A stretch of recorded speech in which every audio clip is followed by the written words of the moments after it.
Golf fans from all across the world, welcome back to the Matt Fryer Golf Podcast. We have myself, we have Thomas, and today we have an interesting show for you. I think we're going to talk quite a few different topics. We've not been here for a week. I was away doing some other stuff last week, but I'm excited to be sat here with you again, Thomas.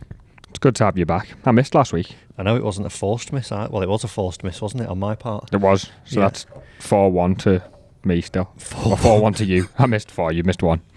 Oh, brilliant. Right, I will run through a little running order in a moment, but if you haven't already, make sure that you are subscribed to all the channels that we're doing here. We're getting close to 2,000 subscribers on the YouTube channel, and the podcast listeners, they're growing as well, which is nice to see that people actually like to hear us waffle on. And hopefully, I think the last few podcasts since we've changed them to be a little bit more informative and helpful about your game, they seem to have gone down quite well. So let us know, leave us a comment on any of the videos, and also make sure you're following us on the socials at the Matt Fryer Golf Podcast for those bits. But yeah, I think they've been quite We quite do good. need a little bit more questions interaction from people. So for questions, it basically gives us a chance to answer your questions and not just sort of come up with the plans ourselves. So you can message us on Instagram, or email address, Matt, is info@mattfryergolf.co.uk. So any questions to that email address, and we can answer them during next week's podcast or any week's podcast. Well, next week.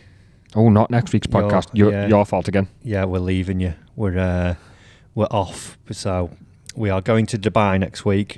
Myself and Joe, the cameraman, we are heading out there. We've got some very exciting stuff going on. With, Good videos planned. Yeah, very excited. It's sort of been like a little bit of not panic organisation. Like, we've been organising it for about 2 months, but like confirming everything and getting everything actually, that's all good, that's times booked and so on and so forth. But yeah, got a few people. One you might recognise, Mr. Andy Carter. He's coming on, which used to be his home out there, Dubai, which will be good, so he can show us the sights. And then we've got a few other things going on. We've got a tour tiers going on out there. We've got a golf coach is coming on. We're going to go and see his new venue, which is quite exciting. Playing lots of golf. I'm playing night golf for the first time in Dubai. I've never done it out there, so looking forward to that. And I think throughout probably December it'll be it will be December, because I don't get back for a little bit, but you'll see a lot of videos on the channel, a lot of matches. I think we've got sort of 6 lined up that we're going to be doing out there in Dubai. So on the main channel, Matt Fryer Golf, over on YouTube, you'll see lots of good stuff on there, lots of great courses, a bit of sunshine. So when it's bleak and raining and horrible here in England, at least you can see that golden ball in the sky and enjoy me hopefully playing some good golf. I think this is the key to me playing good golf. I need to be warm. I was going to say good warmth, good weather. Yeah, not schlepping it round in the mud anymore. And if Joe, for whatever reason, can't make it, because people on the audio might be hearing somebody in the background or in the office dying as he's coughing away. If he can't make it, I'll come instead. Okay, we'll put you down on the reserves list. I can just hear him through the headphones, casually coughing away through there. Yeah.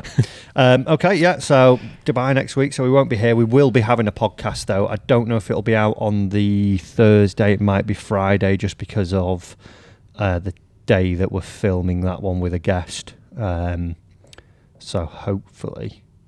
But there will be one next week. Be it's one. just maybe not the same day. The beauty is I'm ahead of time out there, so I'm buying time. There you go. So I can time travel. So there will be one next week. And then actually I'm away on holiday, aren't I, after that? So we are trying to actually get another one whilst we're out there as well. If not, we'll probably have a little bit of a roundup from the trip whilst we're out there as well. So don't worry, don't fear. Even though you won't hear your dulcet tones, there will be stuff coming out. I might miss it so much, I just jump on a Zoom call and get on a podcast that way. I way. thought you were going to say jump on a plane then. That'd be nice. Yeah. But no, I won't be jumping on planes. No. Zoom calls, yeah. Could do. Yeah, potentially. That could work. I've never done one of them. I'll sit here. Yeah, I miss with you. it on video. You could be in Dubai. Cut Dubai. out of me. Yeah, just next to me. Right, running order for the day, Tom. There's been some exciting / unquantified news coming out of PGA Tour. We're also going to talk in terms of tournament golf, what our plans are, or my plans are for next year's tournament, and what will happen if I don't achieve my goal. And then finally, we're also planning another trip, which will be in sort of the first couple of months of the year next year, and who our dream collaborations would be with that, and who I think I can realistically be out of those, and why, and also why I want to collab with them. Okay. I will get that information out of you. Shall we start with Live versus PGA Tour? Yeah, so for those that don't know, there's obviously been that little bit of fraction in the golf world for the past couple of years now. There's meant to have been this deal between the PGA Tour and the PIF, which is the Saudi-backed investment fund, and supposedly the Sun reporting this week that it has happened. A deal has been agreed. It has yet to be confirmed, but it is a deal for $1.3 billion. It's a lot of money, isn't it? Golf Digest Middle East started with a very powerful sentence of "the golf war is over." Yeah, that was quite a sort of grabbing sentence into that, because that's what it felt like, isn't it? Clickbait, baby. Clickbait. But that's what it's felt like. It's felt like a golf war between those two tours, really. Yeah, and I think a lot of people have been turned off by it. I think obviously when it first came around, I actually remember the day it was announced, which is weird. Like, do you remember where you were when it was announced? We were filming with Laurie Cantor at the British Masters at the Belfry, and Lee Westwood was going on Sky Sports to announce that he was leaving for this new league that was coming up in Saudi Arabia. And I actually mentioned it to Laurie at the time, and he didn't say anything to me. He was sort of, can't say anything about that, like, and fair play, you know, at the time we had cameras on and stuff, so he was, no, can't say anything, and thus he ended up going. But, you know, that was 3 years ago now, I think that was. Just turn a bit, 2022 it was. Yeah, so they've now supposedly come to agreement that has got to just, I think it's got to go through Congress as well. It's got to go through all the... it's got to go through the PGA. I've got PGA players, I've got to vote. Players, but it's also obviously got to go through all the court systems in America, because there's been those two cases where they're suing, and they're obviously looking at the monopoly of golf. But the outline is that this $1.3 billion deal with the PIF will give the PIF 11% of the PGA Tour.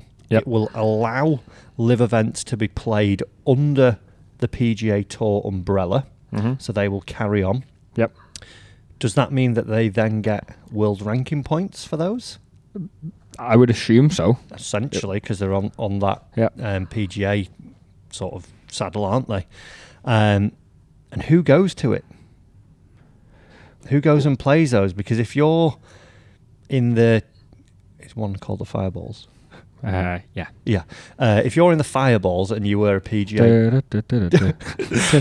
if you're a you know, I don't even know who's in it. If you were like... John, I know John Rahm isn't in that, but is he going to come back and now play PGA Tour events over a live? With the smuggest of luck and the heaviest of pockets. Yes. Very true.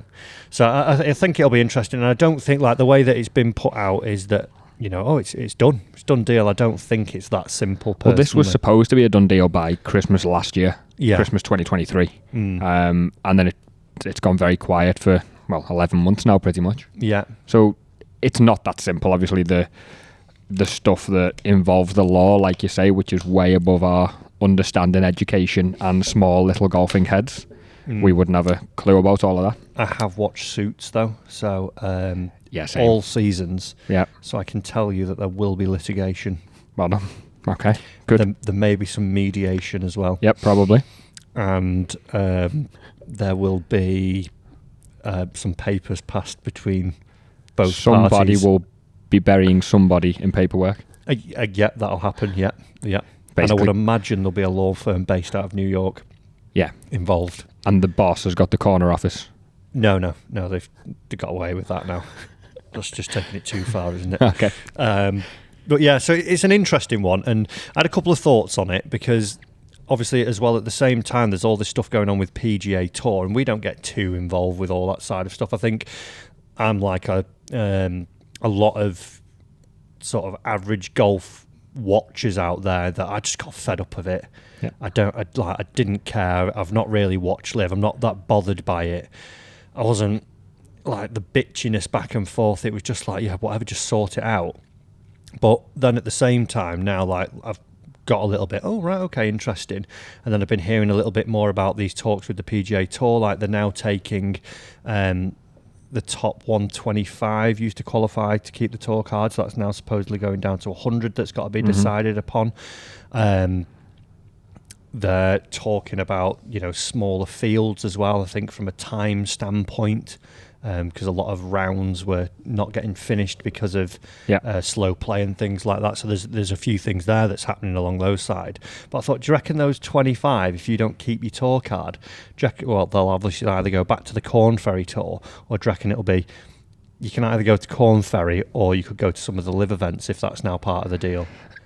Possibly, and I think if not, there'll be a lot of bitterness if you're just breaking through, or maybe you're towards the back end of your career, or maybe just starting to fall off, and all of a sudden you get pushed off a couple of years before you expect it to be, and the rules change, and you'd probably feel quite bitter about it.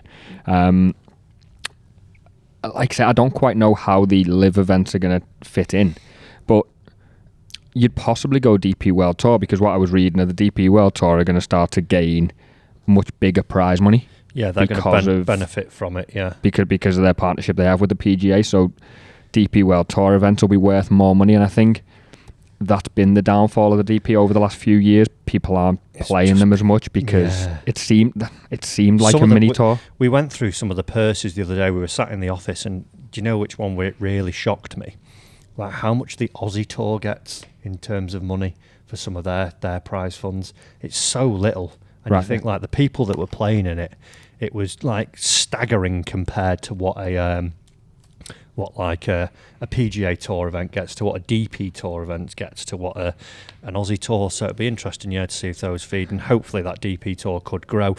I'm going to talk about DP in a second, because I think we've got to a point. Obviously, this news that we saw was broken from the Middle East by the Golf Digest UAE, and interestingly, the golf's over there now.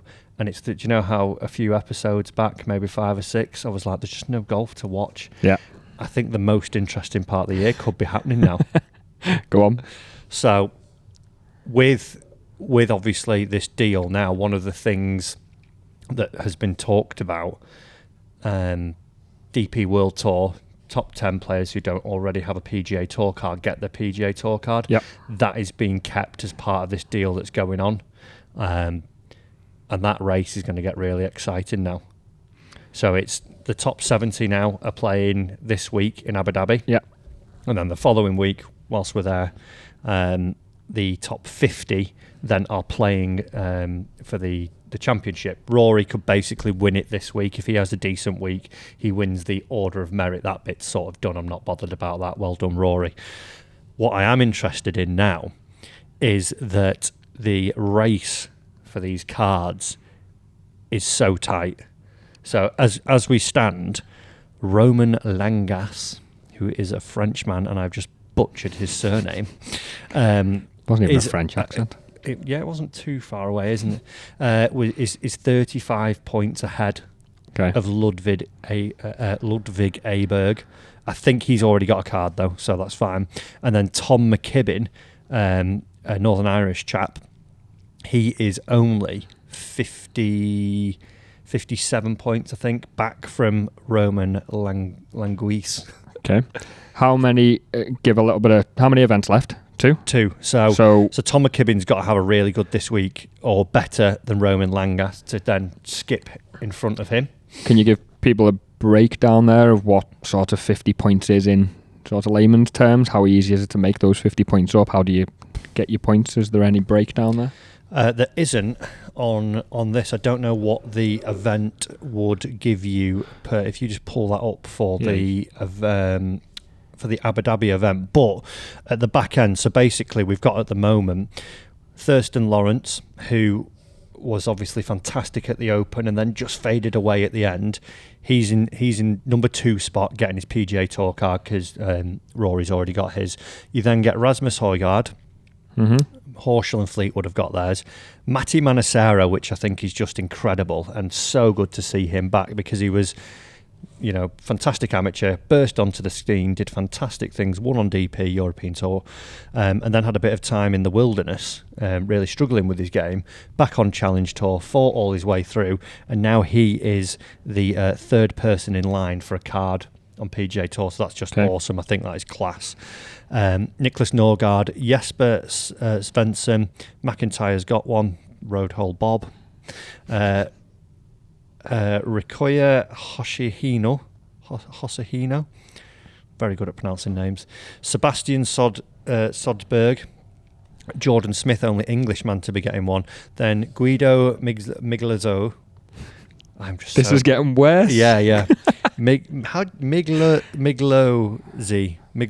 Yeah, that one. Guido Miglozzi. So Jordan Smith, I would say, from Jordan Smith down, you've got three players: Jordan, Guido, and Roman. Jordan's on 1,616.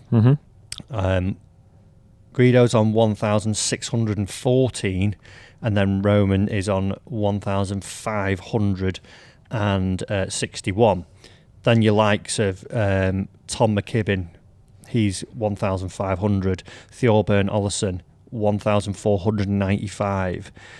Julien Guerrier, 1,476. Matt Wallace, 1,400. So if you see the likes of like a Tom McKibben, Ollison, Guerrier and Wallace, if they do really well in Abu Dhabi this week, and they beat your Jordan Smith, your Guido, your Roman, that's going to get exciting. They're going to bunny hop these. Yeah. And it's only then the top 50 players from this list make it to the final event as well. Yeah, okay. So you could go on, you could be someone like a Paul Waring, great guy from Bromber, just down the road from here, who's at 967. He needs a couple of good weeks. If he had a top 10, yeah, I think that would really shoot him up. And then, if you did two top fives, let's say, I would assume, looking at the point system, he would potentially, get his card that way. So, like I say, the race to Dubai, yeah, Rory's won that. Like he can't miss the cut this week, so he's essentially won it unless Lawrence goes and has an absolute belter.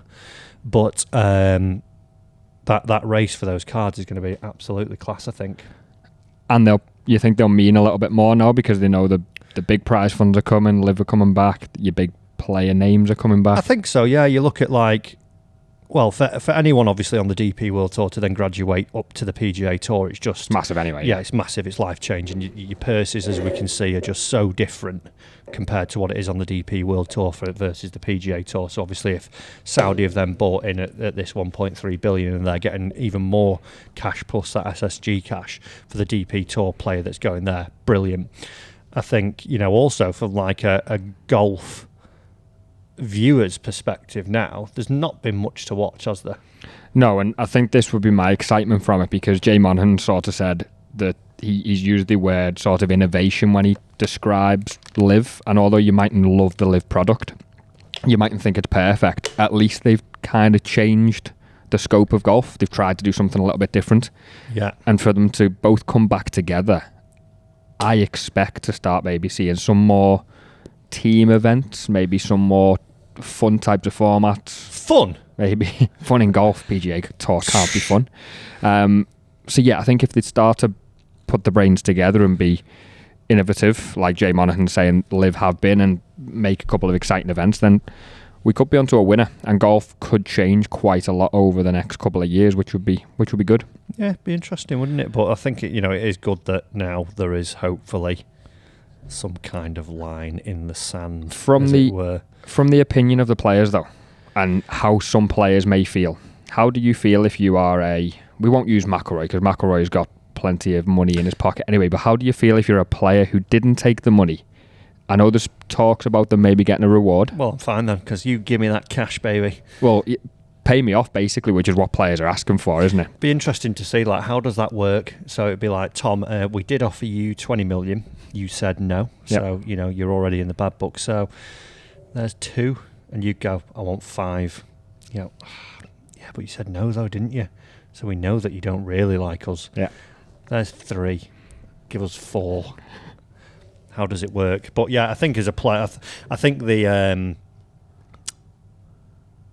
I think more of the sort of, not hardship, but the standoffishness will come from the players who were on that lawsuit. Yeah. That towards those, like, saying, like, well, you were going to sue us. Like, yeah. Give me, like, I think, like, when you look at these top 50 in the world, top 20 in the world who were probably offered all these deals and turned them down, they're not short of cash, are no, they? Of course so like that doesn't really matter that too much. I think it'll be that you'd be like your best mate. But do the players who went to live as well now kind of have the right to come back and say, you're welcome? Because we are the reason, us running, we're the reason that all of this money now exists for you. All of these prize funds have increased now.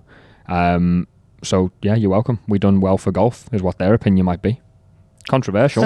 But I don't think all of them can. No, I don't think. I think the ones, if you look at someone like a John Rahm, a Brooks Koepka, a Tyrrell Hatton, Cam Smith, the ones that could come back and, like, be sort of welcomed with open arms, let's say. I think those would be the players that are, like, at the peak of their game. I want to see Cam Smith play more because he's class. Mm-hmm. And he wins the Open, and then you think, oh, like, is this going to be? He was, incredible around that period. Oh, we're going to see this mega run now. No, gone. Yeah. So, like, let's see what he can do. John Rahm, I want to see him going up against those players. Someone who's maybe, over the hill and took the money to, quote unquote, grow the game. But you go, was that it? Was that what you were actually doing? Like, look at someone like Harold Varner. Like, I had so much respect for him when he came out and said, yeah, of course I'm taking the money. Yeah, that's right. That, I'm doing it. That I'm not going to use this growing the game sort of. Oh, I'm doing this just to grow the game. And some have gone off and done that. And done a lot of work to try and actually help. Get juniors into golf and stuff like that's great. But I think there's some that, if they were to come back or if they should be allowed back would be a big question. Like to think you can walk back on and go, oh, I'll just have my PGA Tour card now. Honestly, that's probably how it's going to work. I don't think it will. You don't? No.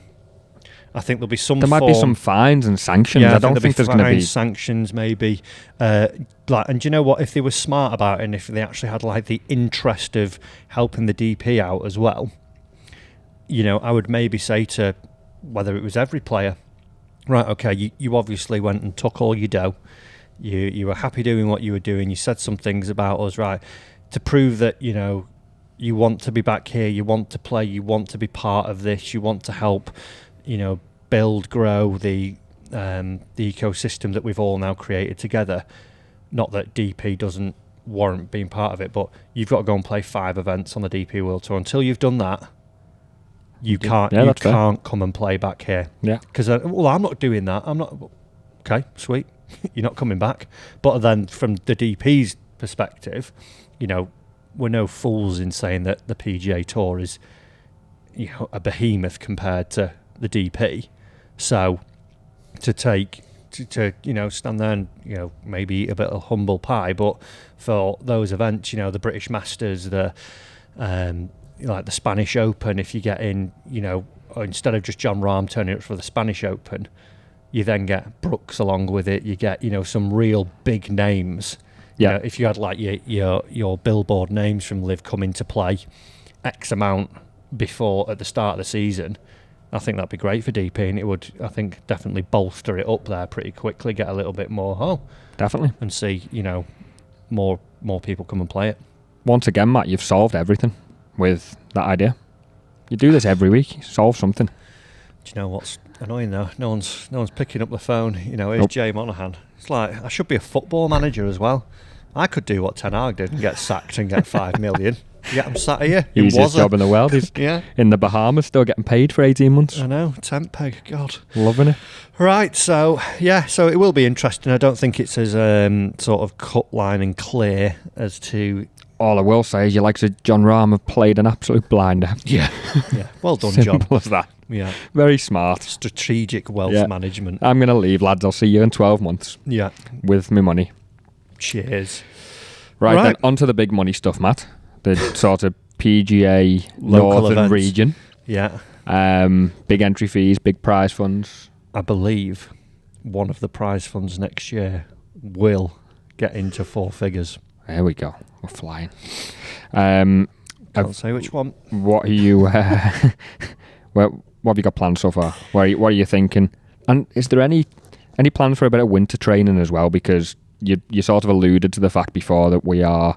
You're going to Dubai next week because I went and played golf last week and my shoes got very muddy. It's not the right time to play. Any winter training? What's the plan for going forward over the next probably 4 months? Yeah, so looking at it now, we've obviously got the series or quest or aim, goal, whatever you want to call it, that I want to try and win my first professional event. I took a lot of time sort of away from competing, and I think playing in the Open Qual last year really got the juices flowing for that sort of thing. I was at a crossroads with my game where I go out, not warm up, not be interested in sort of working on my game, playing in the red and expect to shoot level par or a couple under and shoot 10 over and go, well, what happened? So I think it's been quite good. I've sort of seen the inner golf geek in me, a sort of passion to get better, that strive to, okay, what happened that round? What's going on in my golf swing? What stones can I turn over to try and find a little bit more out of my game? And really, really have been enjoying it. So in terms of a winter training plan, obviously we're going to Dubai because trying to film over here now it's a no-go, really. Awkward. Trying to film it. Like we did Halifax, we've got that coming out next week on the channel. And I think my clubs have just dried out. There was still a little bit of water in one of the head covers. It wasn't that bad of a day either. It was literally just like that sort of misty fine rain. Constant. And it was so cold. So obviously we go over there and we do that. In terms of like a warm weather, training aspect, we're going to, I'm playing a tour tier series over there, which if people haven't seen those, we're playing with different levels of tour player. And trying to gain a little bit of information. And definitely as we've done those, we started with Finchy, moved on to Graham Cox, who was a local pro from around here. We had one that's coming out today. Thursday? Yeah, so it'll be out today. Yeah, it'll be out later on this evening.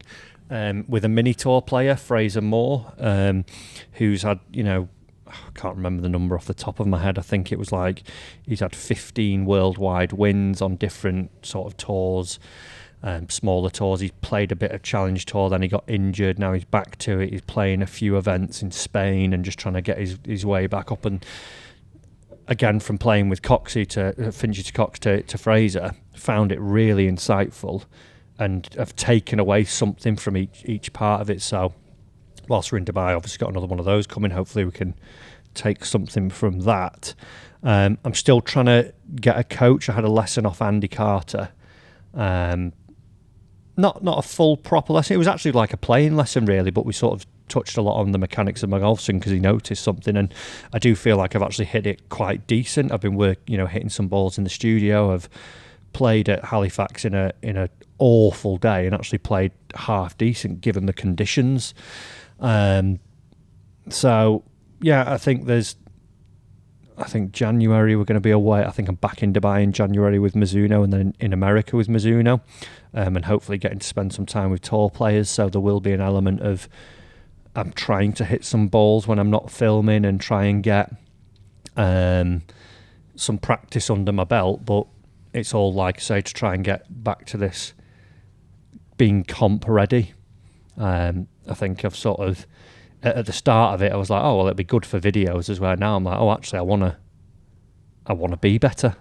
I actually want to go and get better. So, yeah, hopefully I'm getting a lesson out there off someone, as I mentioned earlier as well. I won't reveal who it is. You'll have to watch the main channel for that. But hopefully that opens up another sort of insight into my golf.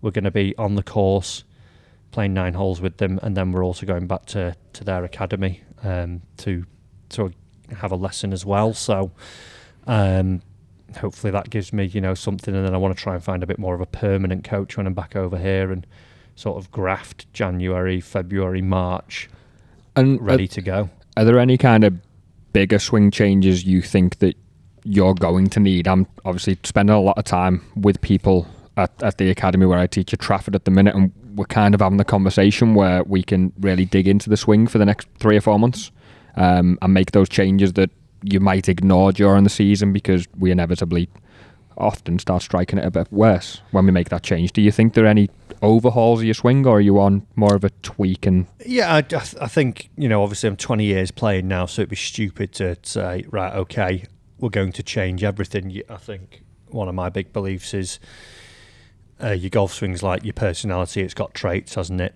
You might be quiet and shy, you might be out there and whatever. And, for me, I've always had a stronger club face.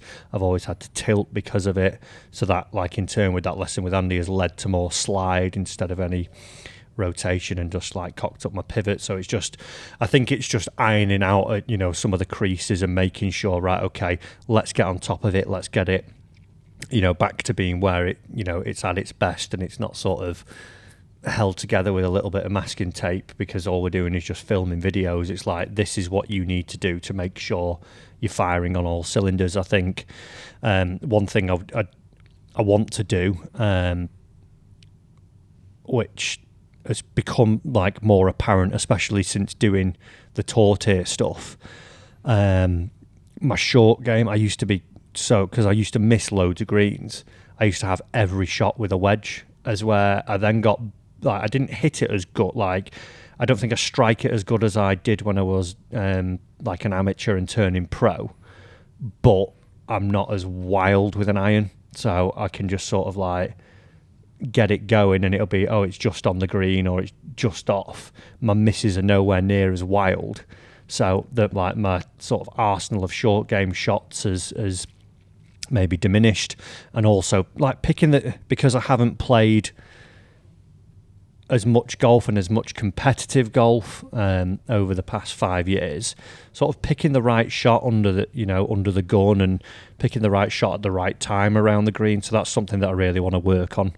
Obviously, in a soaking England, it's not the right thing, but I think, when I get any spare minute whilst we're away, I will be like seeking out a chipping green and really trying to hone in my pitching and chipping skills. And then I think off the tee as well, I really want to get a reliable, like, I think I've found something at the minute, but I sort of need to have it justified and refined by a coach now. It's the big thing we're really missing around this area, isn't it? That really good short game area. Yeah, we've not got the weather as well to do it, have we? So, and also mental approach. Yeah, we know that. Yeah. Sort your head out. Yeah, we need to, like, I've been speaking to Carl Morris in the background, and hopefully he's going to come on the pod soon. We will go through listeners' questions later. Somebody's asked how to improve their mental approach to golf. I can only assume they're asking me. Yeah. How dare you, filthy pig. Cannot be writing into you to answer that question. So yeah, the mental approach needs fixing, Matthew. Please sort it out. It's getting better, though. It is. It is getting better. I'll agree with that. We'll see that with Tortes and this Halifax one. Like, Halifax old me would have walked straight off the course after 5 holes because it's raining. Jack Frost was coming into fruition. Never been so wet in my life. And cold. You get blue lips, don't you, when you get cold? Yeah. You look like you're about to go into a coffin. Yeah. Terrible circulation. One last question for you, Matt, just on your playing next year. There's a fairly short spell from, if we say we come into golf season 1st of April, let's say. Yes. And then the Open qualifier will be the last week of June, or is it just into July this year?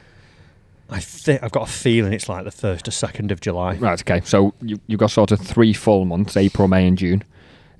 Will your main aim be to get as many smaller events in as possible? How many do you think you'll manage to play, and kind of where do you think they'll be? Yeah, so I think obviously, as you said there, the main aim, or the sort of goal, it's not so much reliant on open qualifying. You know, you look at someone like Pete, he's trying to qualify for the Open and I think he's won a professional tournament. I think he had a tied first, didn't he, this year? Mm-hmm. I want to, like, my goal is to win a professional event. But I think the Open qualifying is a good sort of yardstick or a midpoint of the year for us that we can try. I would probably say I'll play 3 events a month. Okay. Leading up, so 9 events. The Open qual being my 10th. I think it's a good point then, like, to say, well, how's it going? Is this unrealistic? Do we carry on?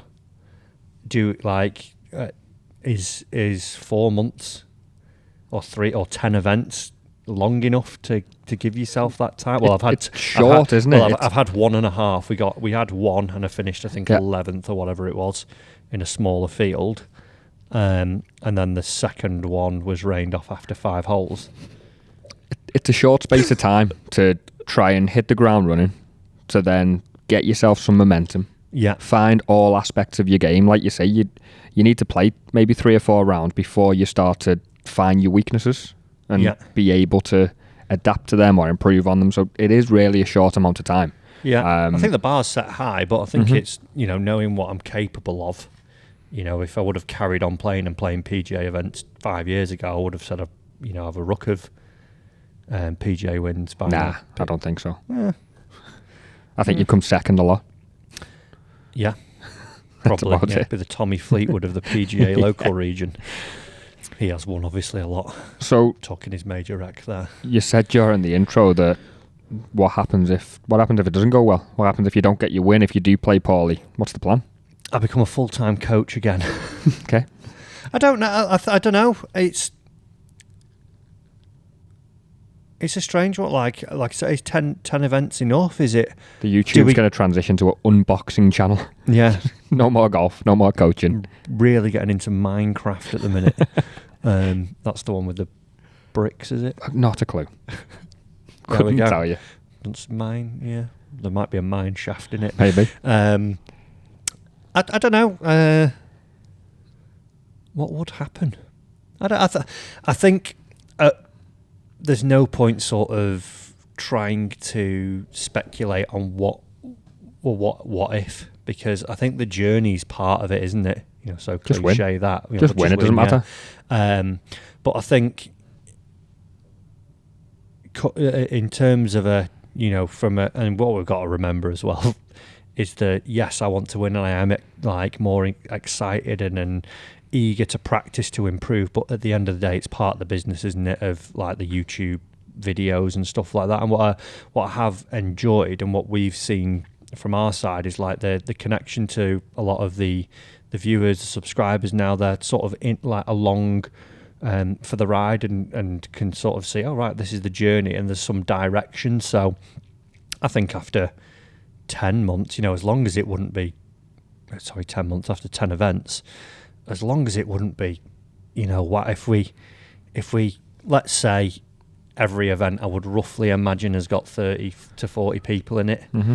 If I'm finishing, 25th and below every time, I think then we need to have a serious think whether it carries on or not. As where if, you're starting to get a couple of top 10s in those, top 5s, maybe come close, then it's like, okay, so that there is something there. You've only given yourself 10 events, then what can another 10 do? Where could you be in that? Yeah. Could I be getting that PGA Tour card in 3 years? Please do. What could actually happen there? Like, imagine that, and I'm not saying... Here we go. He's getting carried away. Well, imagine you did get carried away, though, and you went, okay, well, you started playing the best golf of my life. Yeah. And I win, 4 PGA local events. And I go, do you know what? I'm going to go and try, a Q school or something. And I know, then you play better than the best golf of your life. Yeah, well, I just carried on, and it was enough to get me to you've got half a Challenge Tour card. What would I do then? Would I stop YouTube and go and try and be a golfer? No, you'd have to. Do you know what that would be? What's Bryson's excuse? He's doing videos. He's on live, so he doesn't have to do much, and he got a lot of cash. That would be the dream thing, though, wouldn't it? Imagine I did this, did okay. got to some point where it's like, oh, you've got half a challenge tour card or X amount of events. Like I go and play a clutch event. I was looking at what they get. I think the top 3 people in the order of merit get a full challenge tour card, and then the next 5, I think it was, get 6 or 7 challenge tour invites. Yeah. So I was like, imagine I go and play a few of those, and I'd like just happen to play well those weeks. It'd be so good to then like say, well, we've got the YouTube background now. We know what we're doing with that. I don't really know what's going on tour, but then we could go and sort of document it. Oh yeah, you could. That would be so good. So don't you get angry about me being, oh, he's thinking ahead. I'm thinking of what it would be like for the vids. Imagine what the people would think. If all else fails on getting on tour, Yeah. you pack the missus and kids up and you move to America, which takes us on to our next section. Yes. That was a good segue. It was, yeah. Well done. Getting good at this. Yes.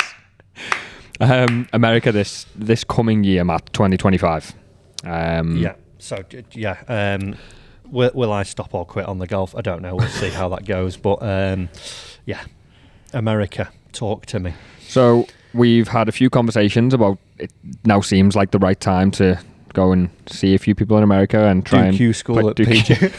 get on top. About time you played well enough to get on tour. Corn Ferry, that's pretty easy, isn't it? Like 28 under every week. Yeah, you'll be fine. I've had 1 in the red.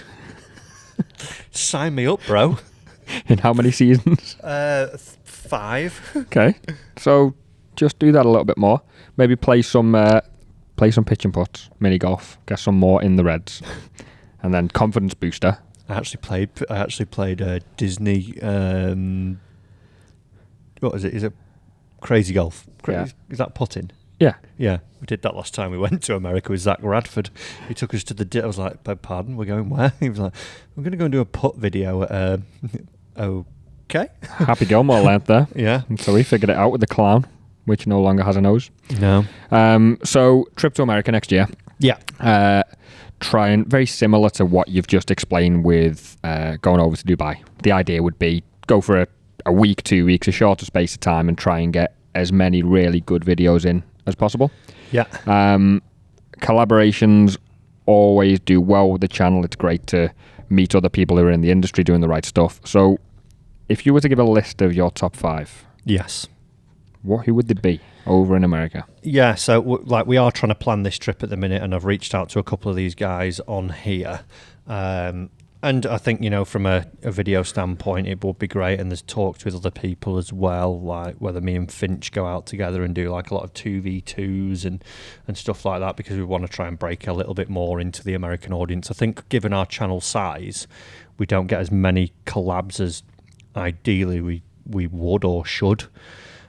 So taking it upon ourselves, we are going to go there, battle America.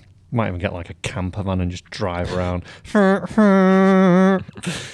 And just take some people on, just do some matches. And these are sort of like the wish list that we've got. One of them sort of wrongly placed, but the reality of getting him is probably not there. But I think with all of them, like a bit like we've done with Tortes and where I am at with my game, it's like, okay, I want to see like, how do I actually rate against these people, and could I actually beat any of these? So we're going to go in reverse order. Okay. And a number, like we've got 5 people that we are aiming at, or 6. Like I say, this one's probably, not going to happen. I did meet him at the Open, and he was really nice, to be fair. We were chatting on the This range. is like you getting your PGA Tour card. We've got... there might be more chance of this one. If you're listening to this, Bryson... Might be more chance of this one. Yeah, so Bryson would be, I would say he'd be number 1, but I don't think it's realistic. So Bryson, just to, again, I really want to see, like I've played with Luke Donald a couple of years ago, and it was interesting to see where our games were at with him. I wasn't really playing properly at the time. I was doing a lot more teaching stuff. So now that I'm starting to play more, Bryson would be number 5. If not him, Brad Dolkey and Garrett from Good would be number 5. But again, trying to get with those guys. We do have potential with Good through Fujikura. They're ambassadors for Fuji like we are. So there might be some potential there. They are a busy bunch of lads. Yeah, exactly. So I think it'd be interesting just to see, like, you know, obviously we've done, well, do you know what? Here it is for Bryson. Tortoise. Yep. We've had PJ Local. Mm-hmm. We had YouTube with Pete to start. PJ Local. We've now moved on to Mini Tour. We've got Ladies Tour coming in. We've got Challenge Tour. We've got DP World Tour. We've got PGA Tour. It's just made for Live Tour, isn't it? It is. Bryson, there you go. If you want to do something good for Live. By the time we get back there, he'll be back to PGA. Exactly. So we'll maybe have him as a dual tour. But yeah, that would be cool to do that. Yeah. We also need to discuss a location. We'll leave that to the last because obviously I'm not travelling the whole of America. That place is massive. You put a lot of miles on that camper van. Yeah. Be like Paddy and Max. Combined with the Brokeback Mountain. Can you hear me now, Patrick? Number 4 would be Trotty. Okay. We've already filmed with Trotty, did that last year. It was absolutely awesome. We did a 30-shot challenge with him, and he also fit me for my driver. I'd just love to spend some more time with him, pick his brain, you know, sort of do some videos about consumer advice. You know, we've got stuff that we do on the channel that did really well last year, that's done well again this year, and, you know, our ethos is trying to help as many golfers enjoy and improve the golf as possible. So if we could, you know, work together with Trotty again, look at some non-playing stuff, whether it was fitting things or just general like consumer advice of, you know, which club should you buy? Like he did a video the other day about 7-woods that was brilliant.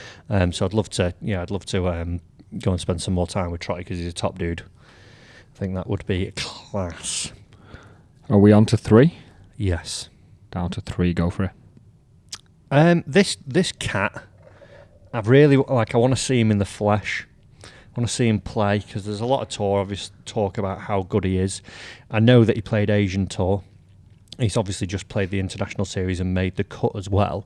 So I think he'd be a really good yardstick to see where my game's at from someone who's been playing, done YouTube, is sort of playing but doing YouTube. Doing a bit of both now. Yeah, doing now, and that's Luke Kwan. Mm-hmm. Really nice guy. And like I say, I think it'd be just perfect to look at where I compare to him and say, you know, is this PGA, the DP half challenge tour card that I'm getting, is this dream up in smoke if I take Luke Kwan up? So far, I'm just going to stop us there for a minute. Yeah. How many of the current guys are you beating? I'm beating Bryson. Trotty I beat, so I can say that I will beat Trotty. Yeah, okay. Luke Kwan, I don't know. Stroke play, 18 holes, me chatting a little macca to him. He just won't know what to do, will he? I think you do well to beat him. Okay. Know which camp you're sitting in. Purely because you're going over. He's good. Well, he's good. But I think, and you've mentioned this about how the tour pros are so good. Yeah. Purely because you're going over to their turf.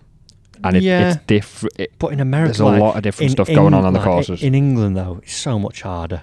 You have to play in a jumper, for Christ's sakes. Like, it's 10 degrees out there, and we're like classing that as warm. They're like, I don't think they'd actually make it to the course if they came over here. No, they can't do double layers, can they? Double layers. They'd have to spend a night, like let's say we filmed up in St Andrews. They'd have to do 8 pints others in the jigger before we went to the Vic. Yeah, slippy grips, wet grips, so winter try and gloves. play after that, lads. Yeah, not happening over there, is it? They've never shot level par around the new course after a full night in the jigger. Exactly. It's a seltzer and a salad. So, yeah, all seriousness, I think, Bryson obviously is going to beat me. I'm glad you said that in all seriousness. Thanks for clearing that to up. qualify, I think Bryson will beat me. Trotty, would be. But again, Trotty, I wouldn't really be playing. I'd like to have a match with him, but I think we'd be doing more things. Luke Kwan would be interesting. Next one, though, I think I beat. Okay, who? Grant Horvat. Think you beat him? Yeah. Nice. That would be pretty simple. Job done. Done. How many Move on. holes match play? What have we done? 6? Dog license. 7 and 6? Yeah. Dog license. quite pointless even making the video. It's going to be that short. Don't bother turning up. Again, he's another one. I think it'd be a really good game. I think we're probably at a similar level. So I think that'd be a very, very good match against us two there, to see where we're at. Obviously, he's doing some great stuff as well at the minute. Really, really like his channel, and think the major cut that he does is brilliant.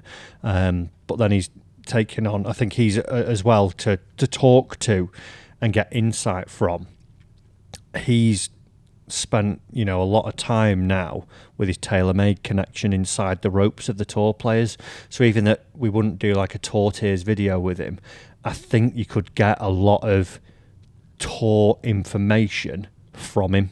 Yeah, because he's swimming in that pool a bit now, and he's Tony Finau was recent, Colin Morikawa, he's done Mickelson, John Rahm, he's done countless pros, hasn't he? So he's obviously probably asked the questions that I would want to ask those guys as well, and spent countless hours around them. So even when he's not asking questions, he'll be picking, I wonder what he's doing there when he's hitting that shot there, and you'll see sort of different things. So I think going to play a match with Grant, I think would be a great.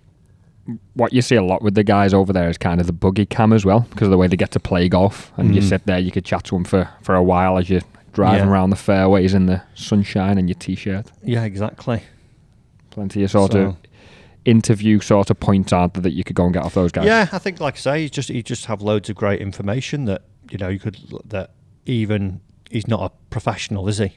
He's not stood teaching for however many years and then done YouTube, but I think he would have loads of good, tour information, and still get some really insightful stuff that could help not only my game but also the viewers as well. Yeah, which is good. Last but not least, Matt, who we got? Number uno. Now, we've actually had one of them on. We did a match round Formby Ladies. We did a skills challenge, and do you know who won, Tom? Who won, Matt? Matt won. Well done. I think I won both things. I think I won the match and the skills challenge. You are a player. I am officially the best. That's why you put them at first, isn't it? Because you're like, I know I can win this. Top of the roster, I know I can win. Yeah, number one would be the Bryan Bros. I think very, very good. I think, again, when I've gone through all these channels, you could just say, oh, well, they're just the top ones. But looking at it from two perspectives with Wes and George, you've got Wes, obviously PGA Tour player, so he's active, he's playing tour events still, he's an awesome golfer, so you get to pick his brain and see what's happening.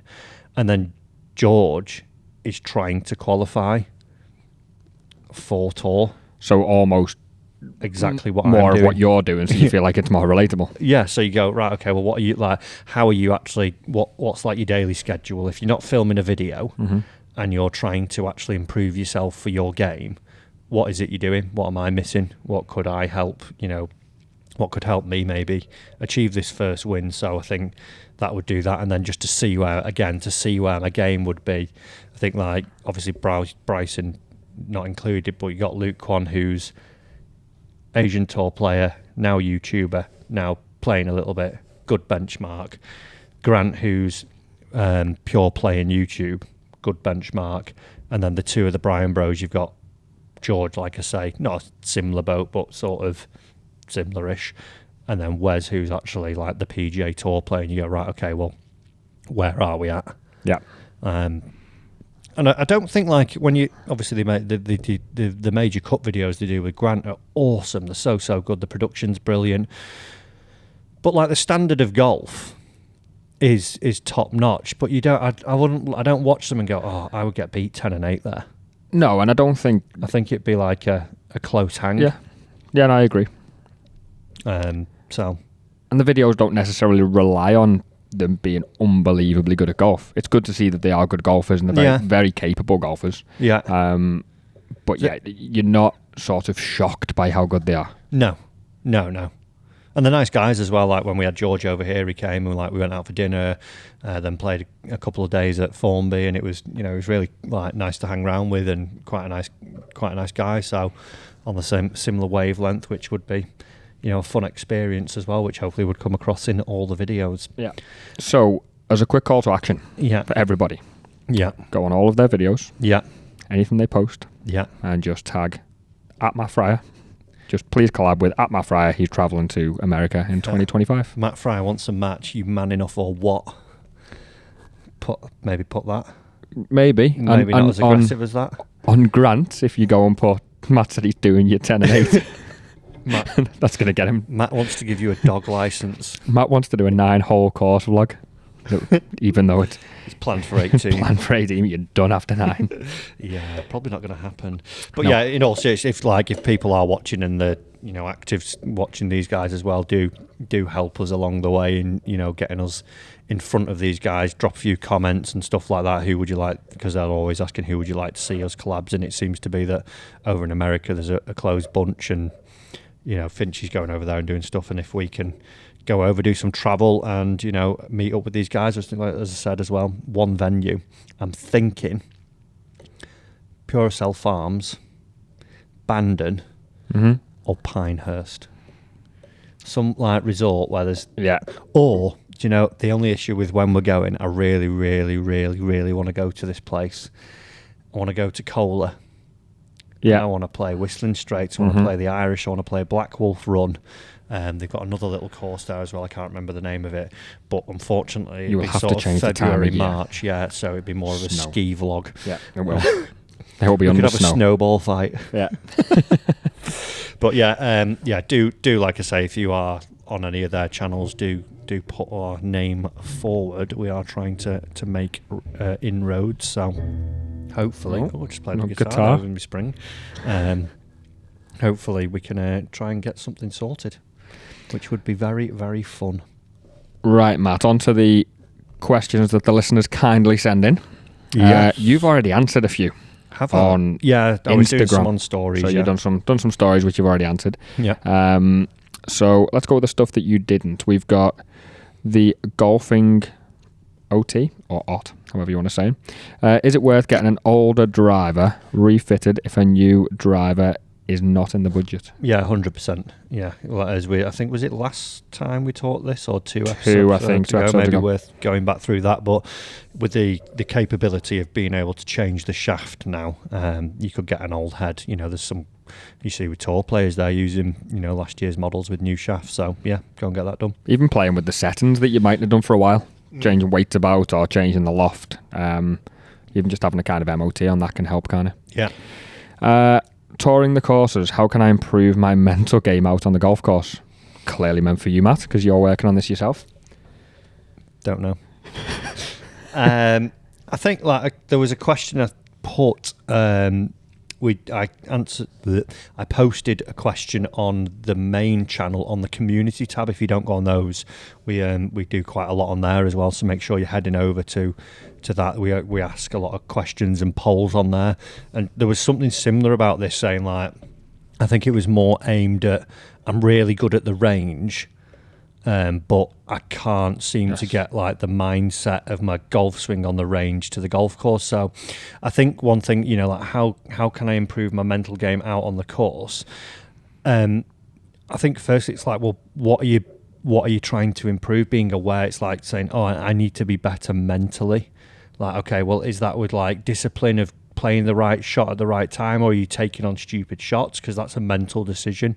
Is it getting frustrated with yourself and being a little bit negative, like I will be sometimes, and you sort of carry a bad shot round with you and don't have oh, well, that's happened, let's move on attitude? Do you practice it? Yeah. So are you saying, right, okay, well, I know I'm going out to play golf today, and my aim is to make sure, that I break 80, let's say, and I'm going to do that I'm going to aim at the middle of every green. I'm going to not take my driver on hole 4 because I always slice it out there. And I'm also going to make sure that after I hit a bad shot, I don't see my body language change and I get all slumped over and head down, trudging along. Do I take every shot as they come, hold my head up high? And I think you've got to look at the mental game, as it were. I think gets probably blanketed too much when you could just pick it apart and say, well, what actually needs to improve? And well, do you practice on those things, and how do you practice? Even at the driving range, we've got a video that came out last night that we talked about pressure at the driving range, and do you practice with pressure? Because that is probably the most asked question in terms of a driving range. I'm really good on the range, but I can't seem to do it on the course. Yeah, it's because the field's 200 yards wide and there's no consequences. So with a square mat. Yeah, so do you no put a target. bit of pressure on what you're trying to do? So yeah, have a look at, don't just blanket it as your mental game. Like, sit down and think, okay, well, what needs to change, and what are the, one of those three ways. I would probably say you would cover a lot of golfers with that. Yeah, if I was to split it into two simple categories, which is how I do it a lot of the time in lessons, it would be, where do your expectations lie, and where is your confidence? Yeah, because those two things really are going to make your mental game stronger. If you say my confidence is currently in the gutter, well, why? Well, I haven't hit a good chip shot for 6 months. Then that directs you towards practicing the right thing. Yeah, you can't expect to just hit a load of balls on the range in a straight line with a 7-iron. And then go out on the golf course with high expectations and with high levels of confidence. You've got to do the right things to make sure your expectations lie in the right place, but also make sure that you have a good level of confidence, really. We've all stood on the first tee unconfident with our swing, and it doesn't go well. 4. All right. Yeah, definitely. Okay, Go Blue 1101. What is a good training aid for the winter months? We are doing a video actually on, I've just got them in the post this morning, sort of top 3 training aids I think are worth using. I would say it depends on what you're trying to change. Like, most training aids are for a specific, specific problem that you're trying to fix with that training aid. One thing I would say, if you didn't go and get, I don't know, let's say a TRS ball or like the Shore Swing set or something like that, just alignment canes. That's what I was just about to say. Get your alignment canes and bloody use them. The amount of that get bought, get put in a bag, and don't come out again. And what are these for? Whipping your mate across the back of the legs? Hanging your towel on. Like, that's generally what a lot of people use them for. So yeah, alignment cane, because the uses are just endless with those. You can use them for chipping, you can use them for your swing plane, alignment, body weight. Looking at what you're doing with that, like we did a live lesson yesterday. I think I had one cane and used it for 3 different things in that one lesson. Yeah. So it was like, there you go, and they cost $9.99. Most used thing, and even if they are just for alignment, one that can be a blanket answer to absolutely everybody is, when you go to the driving range, use them to help you align. It doesn't count as cheating. It's making sure that your eyes are calibrated to the target, and you're not standing there just in your square box of that square mat for 5 months of the year. Even throw them down when you're out on the course. If you're not playing a comp round, just throw that that alignment down. Just say, okay, where are my feet pointing? Oh, look, they're 50 yards away from where they should be. Yeah, that's why I've been missing. Yeah. Okay, Rex Richards. Are you now using a Mizuno putter as part of your deal? We all know you like to tinker. Yeah, Joe in the office actually has called me Claudio Ranieri, because I changed that much. Yes, I have got one. I've got the OMI number 3, I think it is, which is like the half moon sort of thing. I've actually got a new one coming in the post tomorrow, because that other one is a little bit too long, and the lie of it's a little bit out. So I've got one coming through. Spoiler alert, they do have something incredible coming. I'm not just saying that because I'm with Mizuno, but I saw these things a while ago before I'd even signed my Mizuno, and I was like, yeah, I'm going to have one of them. So, are you giving the spoiler, or are you just telling us that? That's it's the worst spoiler I've ever had. Yeah, can't say much more than that, but... Terrible spoiler. Yeah, keep your eyes peeled. Final one, T Laidlaw. Over the top and very steep. What's the best drills to fix this? Just get shallow, lad. Put your line, stick in that basket behind you. Well, it depends. Like, why are you getting? Why are you getting steep? Is it because of what you're doing in transition? Is it your swing plane? Is it how you start the downswing? Are you not using the upper body correctly against the lower body? Is it just generally, your shape of swing? So, I did a video on Monday that came out. All good golfers do this in the downswing. Like, really good drill for it. Like, it's I'll like in the video I talk about that literally whether you swing it like Jim Furyk, Adam Scott, Joe from down the driving range, if you were good, you would get it into this position, regardless of where, what it looks like. They all, if we stop them at this point in the downswing, everybody gets to there, regardless of what it looks like, and the drill's so easy to do. And if you are struggling to get there, then you need to try and find the root cause of it. Could be it could be as far back as setup. It could be something happening in your backswing. Could be mobility issues, like you say there, Matt. So yes, it's trying to get to that position. If you give it a go and you're really struggling, then maybe seek a little bit of advice, or just try and figure out the root cause of your problem. Multiple ways you can come over the top. Yeah, definitely. Yeah, that Indeed. is everything, Matthew. Love it. Another day, another dollar, another podcast smashed out the bank. Be interesting to see where that PIF stuff goes. Hopefully by the end of the year it is sorted. Might be sorted by the time I see you again in about 6 weeks. Yeah, could be. I'm going to go over there and just say, what's happening, lads? I'm trying to get my challenge tour card, and you are just throwing a spanner in the works. Anyway, guys, thanks for listening and watching. If you haven't already, make sure you are following, subscribing, leaving reviews on all the audio platforms that you listen to us on. Like I say, we will have something coming next week with a guest. Thanks for listening, and we'll see you in another one very soon.